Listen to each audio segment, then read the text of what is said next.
এক প্রকার মানুষ আছে কুরবানির সময় আসলে কুরবানির পশু এই যে রক্ত পরে নদী দিয়ে ভাইসা যায়, চামড়া এগুলোর মধ্যে দুর্গন্ধ করে, এই সমস্ত জিনিস নিয়ে প্রশ্ন করে। আর এই প্রশ্নটা আমরা নিজেরাই সৃষ্টি করে দিই। কেমনে সৃষ্টি করে দিই? আপনি দেখেন, আপনি কুরবানি দিচ্ছেন, এটা সবের কাজ না, কিন্তু এর মানে কি এটা কুরবানির মাধ্যমে আপনি অন্যকে কষ্ট দিবেন?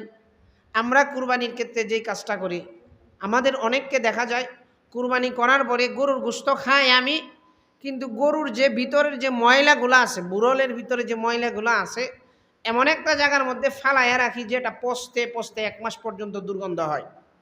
হয় না এমন? গরু খায় আমি, কিন্তু গরুর ভিতরে যে বুরল আছে ওইটা সাফ করতে গিয়ে নদীর মধ্যে এমন একটা জায়গার মধ্যে ময়লাগুলা ফালাইয়া রাখি যেটা পচতে পচতে দুর্গন্ধ হইতে হইতে 1 মাস পর্যন্ত মানুষ কষ্ট পায়। আপনি কেন এই কাজটা করবেন? আপনি কি মানুষকে কষ্ট দেওয়ার জন্য কুরবানি করতেছেন? ইসলাম তো আপনারা এটা শিক্ষা দেয় না। আমি বইলা দেই, শুনবেন। কুরবানি করবেন, করার পরে কুরবানির যে রক্তগুলা আছে পশুর, ওইটা গর্ত হইরা গর্তের নিচে রাইখা দিবেন, মাটির নিচে রাইখা দিবেন, দেখবেন দুর্গন্ধ আসবে না। কুরবানি করার পরে পশুর যে বুরল আছে বা চামড়া পরিষ্কার করা হয়, চামড়ার বিভিন্ন অংশগুলা দেখবেন ওইখানে একটা বিভিন্ন জায়গায় গোস্তের টুকরা পাওয়া যায়, শরীরের বিভিন্ন টুকরা পাওয়া যায়। এগুলার এইভাবে না ফালাইয়া সবগুলা এখানে রাইখা নির্দিষ্ট একটা জায়গায় গর্ত কইরে নিচে রাইখা দিবেন, তাহলে সমাজ গন্ধের কারণে দূষিত হবে না।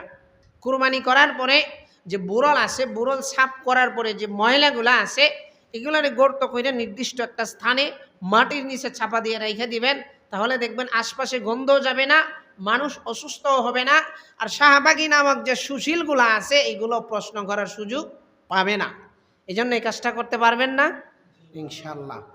আমরা এবাদত করি আল্লাহকে সন্তুষ্ট করার জন্য, মানুষকে না।